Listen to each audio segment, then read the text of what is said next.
Haribol, namaste. Okay, good. Welcome to Yoga Kirtan Hawaii's. I'm Mahabhagavat Das and this is Radhisham Dasi. And we're going to have a short Krishna's holy names. And that'll be for about 15 minutes. And then I'm going to give a yoga wisdom talk on the appearance of Lord Chaitanya and his teachings. Today, of course, is Gaurapanim, the appearance day of Lord Chaitanya Mahaprabhu, who appeared in February 1486. So we'll talk more about that when I give my talk. Thank you. Haribol. I don't sing the We can. Namo Vishnu Padaya Krishna Pristaya Bhutale Srimate Siddha Swarupananda Paramahamsa Iti Namine Namo Vishnupadaya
Well, namaste.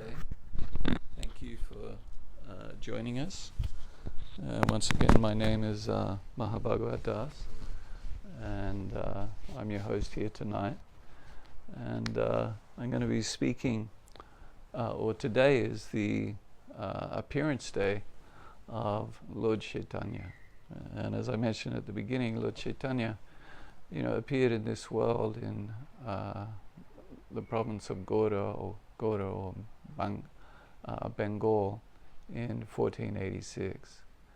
And he founded this Harinam Sankirtan, or the chanting of the holy names, or the sacred sounds.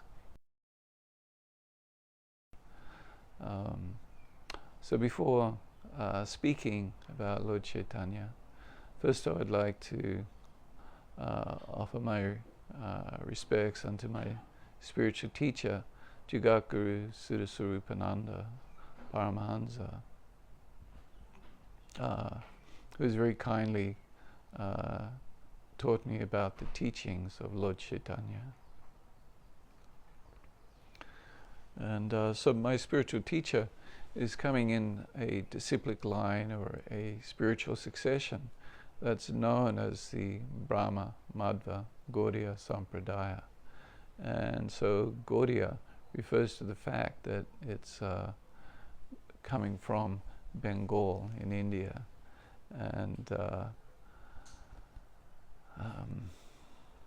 so a Sampradaya is a lineage or tradition. And so this tradition that we're coming in was founded by Lord Chaitanya. And also I'd like to offer my respects to all of you. Thank you so much for attending this live stream, or perhaps watching it later. Greatly appreciate your watching it. So just a little bit about who Lord Chaitanya is, and what his purpose is, who he is. So a short life sketch, a short discussion on who Lord Chaitanya is, and then an introduction to his teachings, or at least some aspects of his teachings. So I'll begin with a short life sketch of Lord Chaitanya. So Lord Chaitanya, he was born in a part of Bengal known as Mayapur, actually a town called Nadia.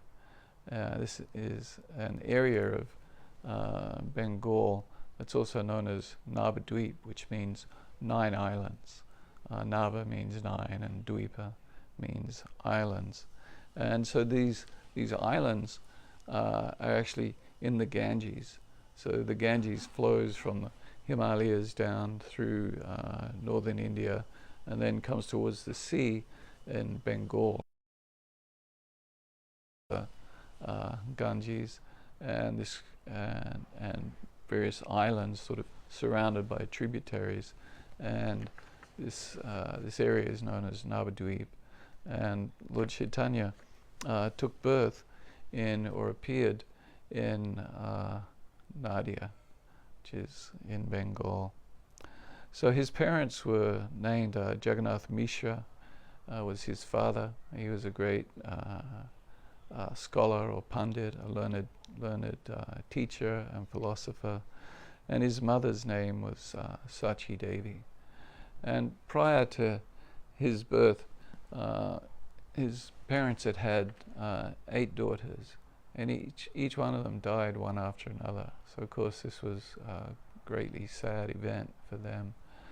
And then they had a son whose name was Vishwarup, and he was a wonderful son, wonderful boy. More about him later. And then their second son was Lord Chaitanya, and his father named him as Vishwambara, which is an auspicious name, a name of maintainer or nourisher. So Lord Chaitanya Vishwambara, he nourishes and maintains the entire universe by his spreading of the chanting of the Hare Krishna mantra and of the various holy names of God, which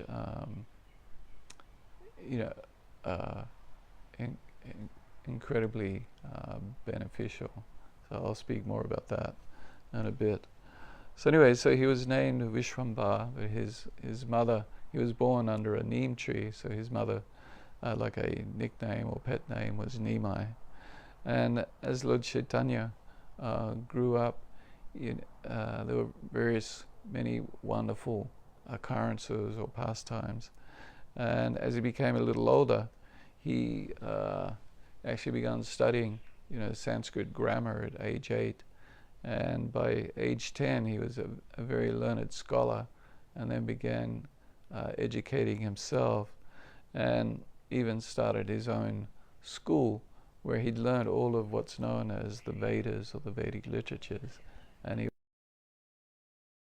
was Jaya, which is logic, and he would teach rhetoric.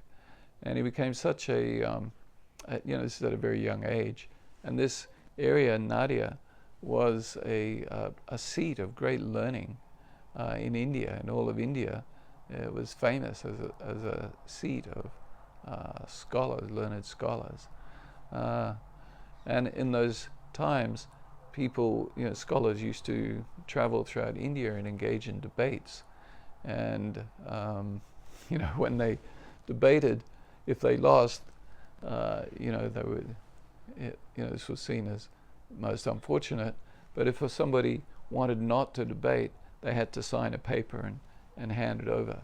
So one time this great scholar, Keshava Kashmiri, came to Navadvip, and all the persons much older than Lord Chaitanya, they all made excuses to leave because they didn't want to be defeated in debate with this scholar.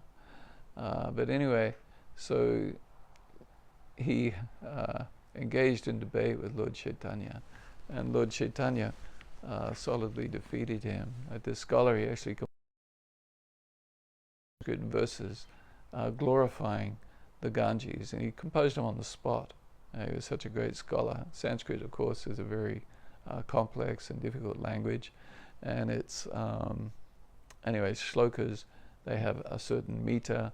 I'm going into perhaps too much detail here, but anyway, he composed these 100 verses glorifying Mother Ganges, and then Lord Chaitanya memorized the whole thing and then pointed out some faults with the Sanskrit grammar.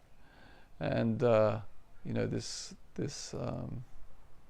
scholar, this Pandit, was just absolutely stunned that this boy Vishwambara had defeated him in debate. So he started his own school, and then his father unfortunately left this world, Jagannath Mishra, and a contributing factor to that was that Lord Chaitanya's older brother Vishwarup, left home and took what's known as sannyas, or became a renunciate, and this was devastating for his parents. And so his father passed away. So after the passage of his father from this world, Lord Chaitanya married. He married a wonderful, beautiful girl known as Lakshmi Priya, and unfortunately, after his marriage, Lord Chaitanya went traveling throughout Bengal, engaged in earning funds to maintain his mother and his wife. And due to separation, his Lakshmi Priya was bitten by a snake, or the snake of separation from Lord Chaitanya, and left this world. So on the request of his mother, Lord Chaitanya then married again. He married another highly suitable wife, Vishnu Priya. So a few years afterwards, Lord Chaitanya went to a place in India known as Gaya, which is currently in Bengal to perform certain rites to known as Shraddha in the afterlife. And when he went to Gaya, he met there his spiritual master, a person known as Ishvara Puri.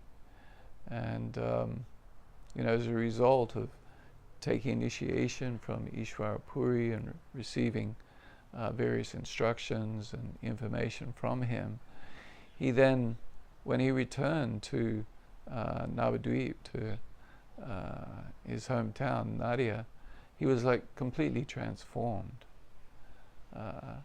Prior to this time, he'd been very sort of scholarly and teaching in rhetoric and logic and engaging in debate. But when he returned after meeting his spiritual master, Ishvara Puri, he came back and he was completely absorbed in devotional ecstasy and was always engaged in chanting the holy names of Krishna. And he started what's known as the Sankirtan movement. So Sankirtan refers to congregational chanting. So what my wife Radhisham and I were doing at the start of this program was what's known as Kirtan, which is the holy names or the sacred sound vibrations or mantras. So we chant what's known as mantras. Man referring to the mind, and tra meaning to draw away. And so these transcendental mantras draw one's mind away from this material world and take them to the spiritual world. So allows us to focus our mind and energy and our heart onto the spiritual world, the spiritual dimension. And so on his return, Lord Chaitanya, he began this Sankirtan movement, and he had certain associates in Navadvip where he would go and they would have these wonderful chanting programs in the evenings, and Lord Chaitanya would also speak and teach. And then also he then started the movement of actually going out into the streets and chanting. This is known as Sankirtan, so going out on Sankirtan and chanting the holy names of the Lord, the holy names of Krishna in the public. And at this time, Bengal Muslims and part of the Mughal Empire, and some of the Hindu Brahmins or members of the priestly caste, they didn't like what Nimai Pandit was doing, this congregational chanting, this chanting of Krishna's names in the streets. They were greatly disturbed by it and felt somehow there was something wrong with it. And this is anyway, so they went and complained to the government official, who was known as the Qazi, and that this was not correct and that this shouldn't be being done. And so the Qazi, goaded on by these Brahmins or priestly persons, then went and to one of Lord Chaitanya's associates, Srivas, and broke a Mridanga drum. When they were doing the Sankirtan, they were using a Mridanga drum and cymbals, kartals, and anyway, broke a drum and told them that no, you can't do this Sankirtan movement in the streets. It's causing a problem. You're behaving like religious fanatics. You should not do this. So then Lord Chaitanya, like this is like the first kind of civil rights movement almost, right? Set the precedent of peaceful non-cooperation. So he called out masses of people to engage in Kirtan, or Sankirtan, and then they went in different groups, different Kirtan groups, 14 Kirtan groups, and they went to the house of the Qazi. And the Qazi at first hid in the house, not sure what was going on and how he should respond. But then he came out and he discussed with Lord Chaitanya what Lord Chaitanya was doing, and Lord Chaitanya spoke to him about the this Harinam Sankirtan, and then after the conversation, the Kazi then granted Chaitanya Mahaprabhu the right to perform Sankirtan. And so actually in this part of India, even up until this day, and during the time of the great disturbance, were giving independence back to India. There was great conflict between Mohammedans and Hindus, and it was, resulted in many brutal massacres and so on. But in this part of India, where Lord Chaitanya had been given the right by the Kazi to engage in Sankirtan, there wasn't these disturbances. So then he began his Sankirtan movement, and he was preaching and teaching about Lord Krishna and the importance of chanting Krishna's names, and he was teaching his teachings, which I'll discuss in a moment. But he then some former students of his began being critical of Lord Chaitanya and finding fault with him. And Chaitanya considered this and then determined that as long as he was a resident of a particular town and was seen as being a householder, a married person, a teacher, and so forth, that this was not a suitable ashram or status of life for him to teach and spread his teachings. So he decided to take sannyas, or become a renunciate. And this, of course, was very devastating for his mother and for his wife. But Lord Chaitanya agreed to go and reside in Jagannath Puri, which was in the state of Orissa, which is south of Bengal, a coastal city, and where his mother could get news of him, Sachi Devi could get news of him. So this was the first 24 years of Lord Chaitanya's life that I've just described. And so then the next 6 years of his life, he lived in Jagannath Puri, and he traveled throughout South India and also northern India, went to Vrindavan Dham, the place of Lord Krishna's appearance approximately 5,000 years ago. And as he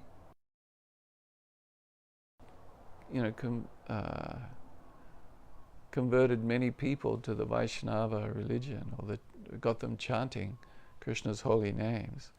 And whilst he was touring, and also while he was in Jagannath Puri, he engaged in 5 famous conversations which outline a book that was, which are contained within a book known as the Sri Chaitanya Charitamrita, which means the nectarine pastimes of Lord Chaitanya. And these 5 conversations, one was with what's known as a Mayavadi impersonalist, Prakasananda Saraswati. And in this conversation, so an impersonalist is someone who doesn't accept the existence of a Supreme Lord or of God. They see God as being impersonal, of not being a person. And so Lord Chaitanya, of course, teaches that there is a Supreme Person, and that the Brahman, the white light, is the effulgence of the Supreme Person. So, there's 3 aspects of the Absolute Truth, of the Supreme Truth, and this is known as Bhagawan, the Supreme Person, the Brahman, the white effulgent light, and then the what's known as Paramatma, or is known in Christianity as the Holy Ghost. So the super soul, or Paramatma, the expansion of the Lord that pervades the entire universe. So anyway, this conversation Lord Chaitanya had with Prakasananda Saraswati is one of these 5 famous conversations. And he had another conversation in Jagannath Puri with a great scholar known as Sarvabhauma Bhattacharya. Then as he toured South India, he had a conversation with Ramananda Roy, a provincial governor. And then with 2 brothers, Rupa Goswami and Srila Sanatana Goswami, who became his very prominent disciples and wrote Lord Chaitanya's teachings. So anyway, these 5 conversations outline Lord Chaitanya's teachings. So then he toured around India and resided in Jagannath Puri for a period of 6 years. And then in his final 18 years of his time on this earth, he engaged in divine rapture, in internal ecstatic love for the Supreme Lord. And then after these 18 years, he then left this world. So this is the life of Lord Chaitanya. Is a short life sketch. So who is Lord Chaitanya? So Lord Chaitanya is actually Krishna himself. So this then of course begs the question, well, who is Krishna? So Krishna means all attractive, the all attractive person. And Lord Krishna is the Supreme Personality of Godhead, or God himself. And this is described in the various Vedic literature, clearly explained that Krishna is the source of all the material and spiritual worlds. And so then the question becomes, well, so why does Krishna, the Supreme Person, appear in this world as Lord Chaitanya, or as Lord Chaitanya is also known as Gauranga. Gauranga means golden one. And Lord Chaitanya had a complexion that's described as being like molten gold. So Krishna appears in this world to establish religious principles. In other words, the purpose of this world is not a place for enjoyment, it's a place for attempted enjoyment. We attempt to enjoy in this world, but for various reasons we find it frustrating and very, very difficult to actually achieve complete happiness. And the reason for this is that our real home is in the spiritual world. We are, and this is Lord Chaitanya's teachings, we are spiritual in essence. We are not these material bodies. We are spiritual. And so being spiritual, the characteristics of spirit is eternality. So we are eternal spirit soul. We're not this temporary material body. So there's a disconnect, right? We're in this world and we're in these bodies, and these bodies are temporary, and yet we are eternal. So we always tend to regret the passing of time. As time passes by and this body grows older, and as it grows closer to death, we begin to we feel this isn't right. This isn't what I want. This this doesn't just connect, and we experience diseases, old age, and ultimately death. And this is a cause of great unhappiness for us. And we also, misery is caused by our own body and mind. Misery is caused by other living entities. And misery is caused by social and natural forces. And so we find this world to be a place of course there's happiness within it, but we find this world to be a place of unhappiness. And so why is this? Why is this world like this? So this world is like a place of reformation. It's like for the people who don't want to reside in the spiritual world, because in the spiritual world, everything is centered around the Supreme Person, around Krishna. And for those of us who don't want to center our life around serving and loving the Supreme Person, where we actually want to be the Supreme Person, and we want to enjoy ourselves and be the enjoyer, the central enjoying agent.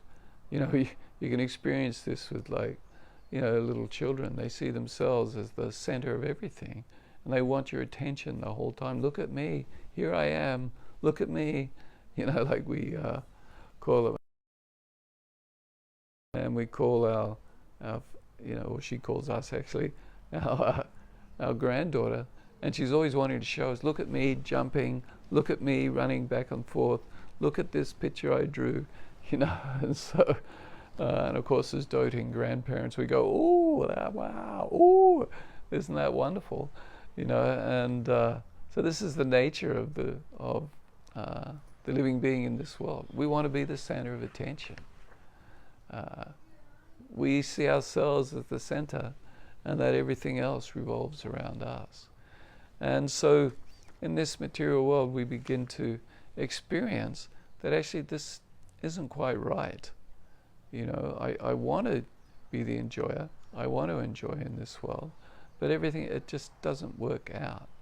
And so then this should lead us to the point where we begin to question, well, why is this? Why is this world like this? And what is the purpose of life? Who am I? What is the purpose of life? And why? What is the goal of life? And why am I suffering? And this, of course, is a conversation that Lord Chaitanya had with Srila Sanatana Goswami I mentioned, where Srila Sanatana Goswami asked Lord Chaitanya, well, who am I? Why am I here? What is the goal of life? Why am I suffering? So Lord Chaitanya provides the answer to this, and that we are actually eternal spirit soul, but due to not wanting to dovetail our life with the will of the Supreme Person, then we come to this world where we have the opportunity to try and be the enjoyer. And it's like a place of reformation, where after experiencing and realizing, coming to some realizations about the nature of this world and that it's actually not my real home, that we then begin to try and seek out answers to the situation we find ourselves in. Why is the world like this, and what can be done about it? What should I be doing with my life? How can I find actual happiness? And so anyway, so Lord Chaitanya, he appears to establish religious principles. And so Lord Chaitanya appeared in what is known as Kali Yuga. Yuga means age. And in different ages, Krishna, or an incarnation of Krishna, appears, and he appears to re-establish the principles of religion, or to teach the method of God realization for the age. And in this age that's known as Kali Yuga, which is an age of quarrel, chaos, and confusion, I guess in America, we've just been through such a period where everything is so much in partisan and division, where people have such strongly opposed opinions about what's the right thing to be done, and what political party should I follow, and so on. And there's, constant quarrel, and there's just never-ending chaos, and it's just, everything's just very confusing. So this is a very difficult age. And in previous ages, things were not like this. They weren't so confused. And so people were able to engage in processes of meditation, or of making sacrifices, or engaging in worship and wealth and so on. And but in this age, it's not possible. We can barely stay focused for 10 minutes, or 5 minutes, What to speak of sitting in meditation for decades. So anyway, Lord Chaitanya appeared, and he taught the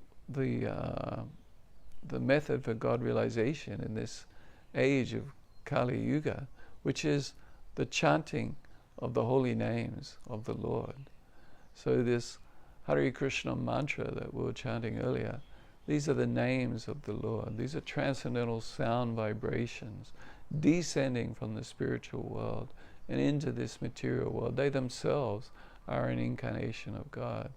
And so the chanting of these holy names, the chanting of this Hare Krishna mantra, it is purifying. It purifies our heart and mind, cleanses our heart of all the dust accumulated for lifetime after lifetime, and gives us a taste of the nectar for which we're always anxious. So we're always looking for nectar, for happiness, and we're not finding it. And this is because we're spiritual in essence. So we're always looking for the nectar. Like we're always going out trying to buy something, or go and see a movie, or go and watch something on Netflix, or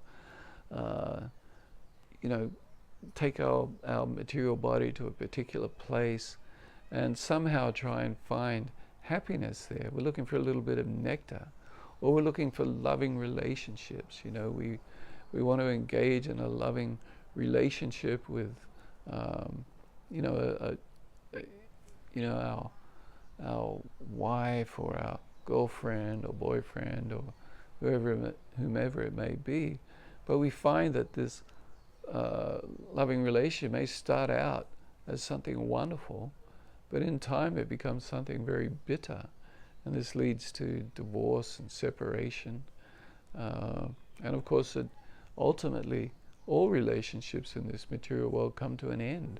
At either I die, or the person I'm in the relationship with, they die.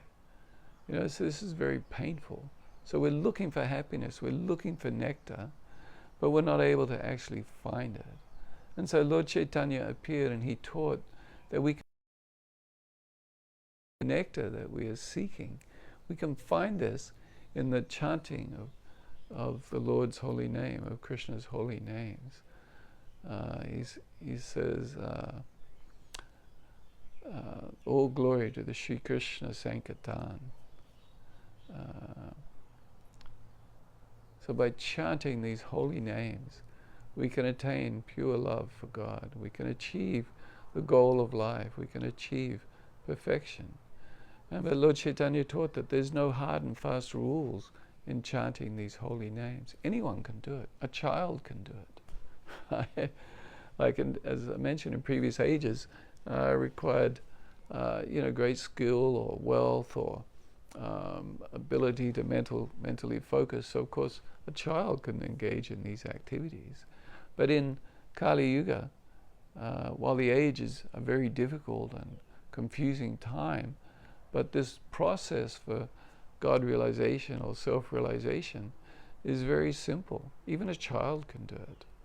Anyone can do it. Anyone can chant the names of God, the names of the Lord. So this is what one of the reasons that Lord Chaitanya appeared. He wanted to teach the method of chanting the holy names of Krishna, the Sankirtan movement. But also, he appeared as Lord Chaitanya or Gauranga, and he's appearing in the mood of a devotee. So Lord Chaitanya himself did not claim to be the Supreme Person. He didn't say that, oh, I am the Supreme Lord, I am Bhagavan Shri Krishna. He didn't say this. He said that he was a devotee of the Lord, and he was loving the Lord in the mood of a devotee.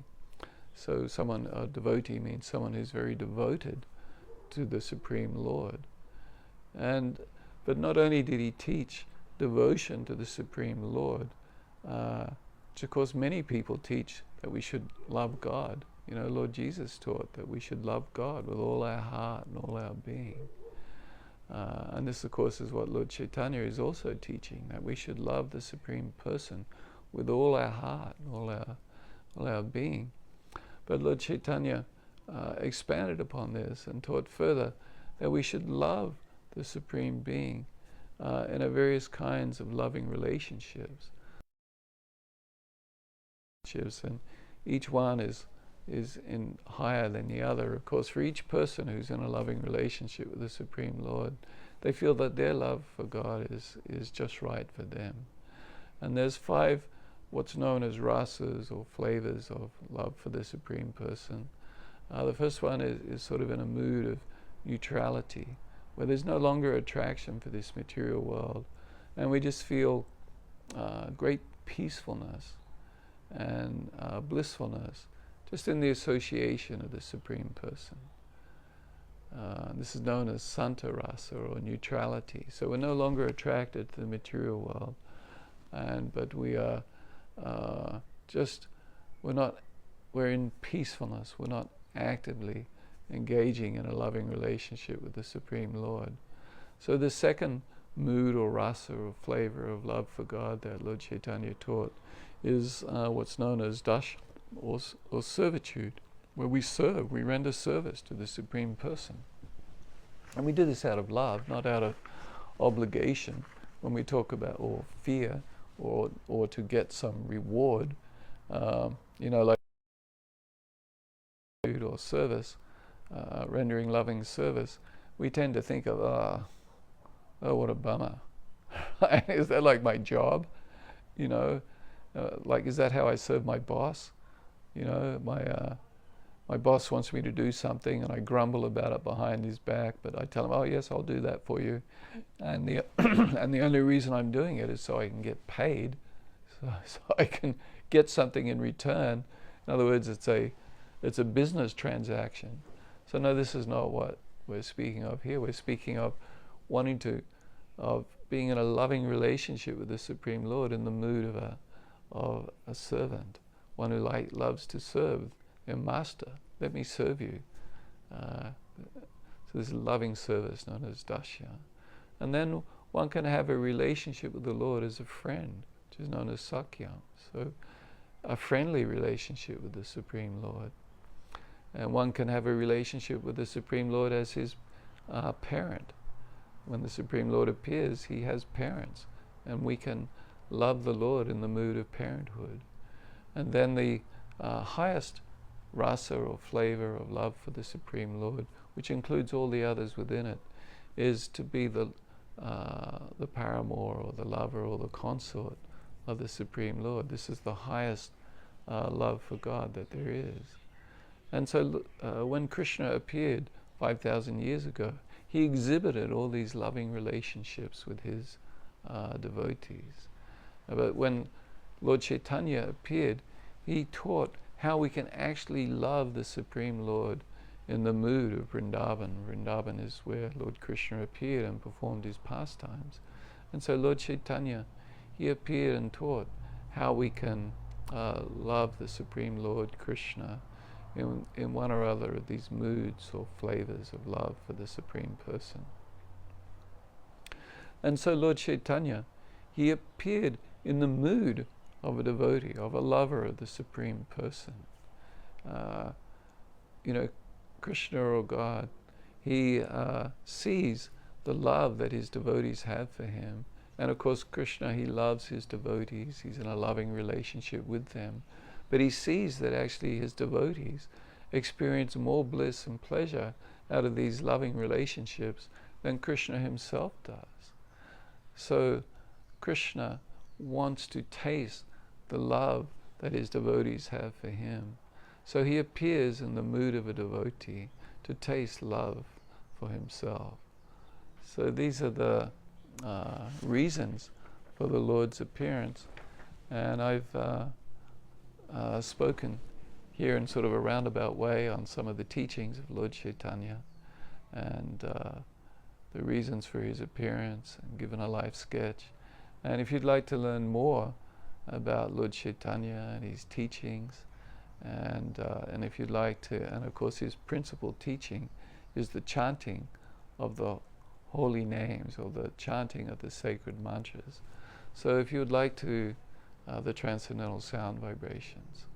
And so at Yoga Kirtan Hawaii here, we have regular programs where there is Kirtan, and these are on Facebook Live, just as this program is. And if you would like to, please to participate in this chanting of the holy names of the Lord, then please watch the different Facebook programs that we're offering. And there's several yoga wisdom classes per month, one on Bhagavad Gita, and there's an experience meditation evening, and there's another soul journey, a journey of self-discovery. And so these are all on the Facebook calendar at Yoga Kirtan Hawaii's, or the calendar of events at Yoga Kirtan Hawaii's Facebook page and Instagram page, and on the website.